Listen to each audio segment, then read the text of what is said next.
কম খরচে বেশি লাভ হওয়ায় রাজবাড়ী জেলার কৃষকরা ভুট্টা চাষে আগ্রহী হচ্ছে। ধান ও অন্য ফসল চাষে লাভ কম হওয়ায় বিকল্প ফসল হিসেবে ভুট্টা চাষ বেশ জনপ্রিয় হয়ে উঠেছে। এ বিষয়ে বিস্তারিত জানাতে রাজবাড়ী থেকে সরাসরি যুক্ত হচ্ছেন আমাদের সহকর্মী মিঠুন গোস্বামী। মিঠুন, ভুট্টা চাষে কেমন লাভবান হচ্ছে কৃষকরা, কেমন প্রতিক্রিয়া দেখছেন, বিস্তারিত জানাবেন। ধন্যবাদ মেঘলা। বিশেষ করে যেসব জমিতে অন্যান্য ফসল খুব বেশি ভালো হয় না সেসব জমিতেই কিন্তু এই ভুট্টার আবাদ করছে কৃষকরা। গত বছর কিন্তু এই রাজবাড়ী জেলায় প্রায় 1500 হেক্টর জমিতে ভুট্টার আবাদ হয়েছিল, তবে এবছর কিন্তু সেটি বেড়ে 2100 হেক্টর জমিতে ভুট্টার আবাদ হয়েছে। আর এর লক্ষ্যমাত্রা ধরা হয়েছে 21,000 মেট্রিক টন।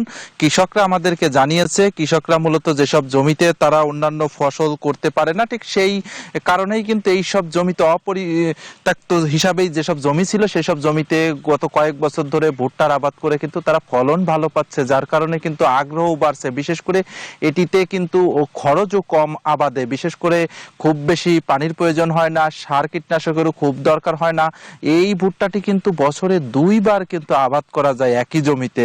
আমরা কৃষকদের সঙ্গে কথা বলে জানতে পেরেছি এই ভুট্টা যেমন খাদ্য হিসেবে ব্যবহার হয়, ঠিক তেমনি এটি কিন্তু গোখাদ্য হিসাবেও কিন্তু এটি ব্যবহার করে, যার কারণে কিন্তু এর চাহিদা দিন দিন কিন্তু বাড়ছে। আর কৃষকরাও বলছে যে তাদের লাভ বেশি হয়, কিন্তু তারাও আগ্রহী হচ্ছে দিন দিন। মূলত এতটুকুই ছিল আমার কাছে ভুট্টা আবাদের সর্বশেষ তথ্য। মেঘলা।